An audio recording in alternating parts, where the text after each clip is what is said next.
یہ جھوٹا مسیح بھی حضرت عیسیٰ علیہ السلام کی طرح بغیر کسی باپ کے پیدا ہوا اور زمین پر جیسے حضرت عیسیٰ علیہ السلام لوگوں کو گمراہی سے نجات دلا کر اور ایک اللہ کا راستہ دکھانے کے لیے آئے تھے، پال یہاں پر لوگوں کو ہر جگہ پر موقع ملنے پر ہر طرح کی شیطانی تعلیم دیتے ہوئے ہمیں فلم کے سینز کے اندر دکھائی دیتا ہے، جو کہ ظاہر ہے کہ دجال کی نشانی ہے، جو شیطان کا سب سے بڑا مورا ہے، اور اس کی تعلیم ہی یہی ہے کہ انسان کو کسی بھی قسم کی مذہبی تعلیمات کو فالو کرنے کی ضرورت نہیں ہے، اسے دنیا کے اندر رہتے ہوئے جو بھی کرنا ہے وہ اپنی مرضی سے کرے، اور مذہب تو دراصل ایک زنجیر ہے جو کہ تمہیں باندھ کر رکھتی ہے اور اپنی مرضی اور خوشی کو حاصل کرنے سے روکتی ہے۔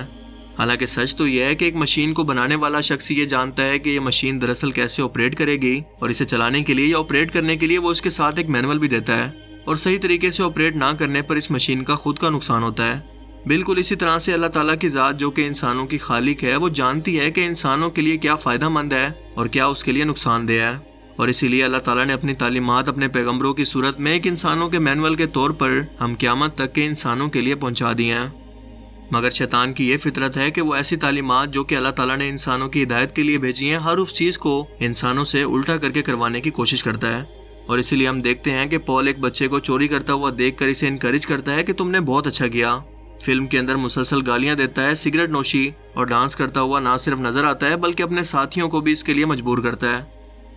اسی فلم کے سین کے اندر ان دونوں دوستوں میں سے ایک دوست اس لڑکی کے پاس جا کر اسے سمجھانے کی کوشش کرتا ہے جس کی آنکھ کو پال نے کچھ دیر پہلے ٹھیک کیا۔ یہ لڑکا اس لڑکی کو سمجھاتا ہے کہ کوئی جنت نہیں ہے، کوئی جہنم کا کانسیپٹ دراصل ہے ہی نہیں، تم شراب پیو، زنا کرو، گالیاں دو، جو تمہارا دل کرتا ہے تم وہ کرو، تم جو پہلے سے اتنی مذہبی ہو اب تمہیں کسی بھی دینی تعلیم کو فالو کرنے کی ضرورت نہیں ہے، کیونکہ تم نے اصل زندگی اب جینی ہے سچ کو جان کر کہ دراصل خدا جیسی کسی چیز کا وجود ہی نہیں ہے۔ یعنی کوئی سورگ نہیں ہے، کوئی نرک نہیں ہے، کوئی صحیح نہیں ہے، کوئی غلط نہیں ہے، کچھ پاپ نہیں ہے۔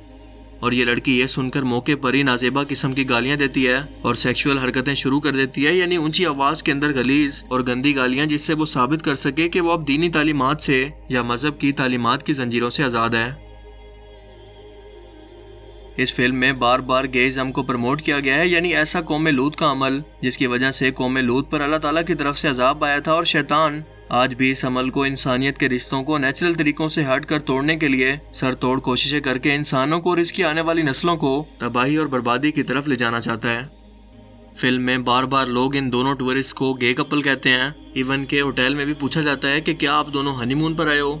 اس کے بعد پال بھی یہ سوال کرتا ہے مگر نہ کے جواب میں کہتا ہے کہ یار یہ تو نارمل ہے اور تمہارا حق بھی ہے، سو اس میں شرم کیسی۔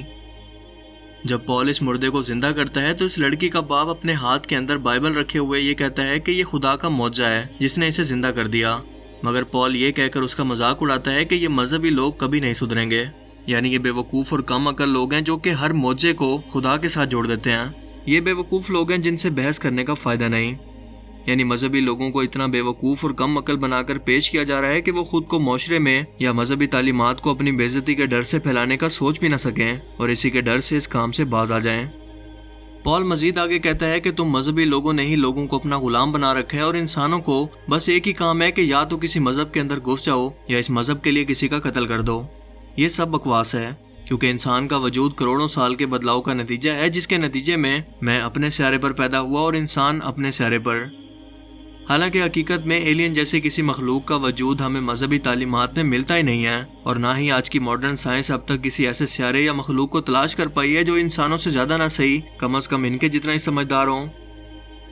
پال فلم کے اندر جگہ جگہ پر غائب ہو کر یہ دکھانے کی کوشش کرتا ہے کہ وہ اور اس کی سمجھدار مخلوق انسانوں کی نظروں سے دور رہ کر بھی ان کے درمیان موجود ہے، ان پر نظر رکھے ہوئے اور موقع ملنے پر یہاں پر آتی بھی رہتی ہے، وہ انسانوں کے بارے میں سب جانتی ہے۔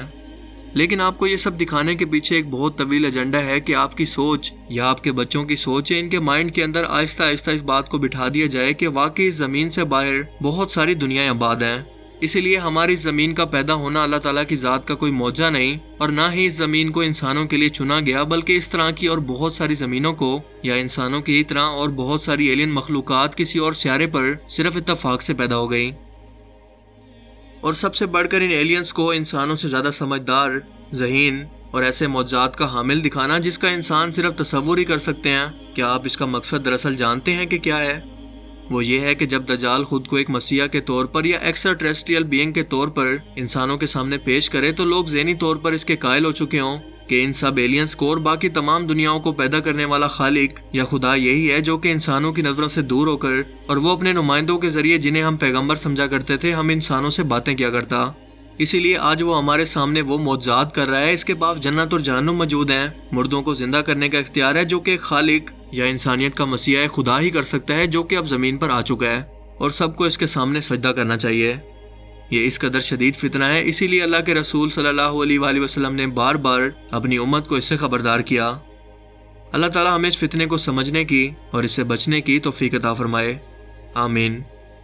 اگر آپ میری ویڈیوز کے تمام نوٹیفیکیشن انسٹاگرام پر حاصل کرنا چاہتے ہیں تو اس کا لنک آپ کو نیچے ڈسکرپشن میں مل جائے گا. اگر آپ کو یہ ویڈیو اچھا لگا اور اس سے کچھ نیا جاننے کو ملا تو اسے ضرور لائک کیجیے اور اپنے دوستوں کے ساتھ بھی اویئرنیس کے طور پر ضرور شیئر کریں. اب میں ملوں گا آپ سے ایک ایسے ہی نئی انٹرسٹنگ ویڈیو میں. تب تک کے لیے اپنا بہت سا خیال رکھیے گا. Thanks for watching this video. اللہ حافظ.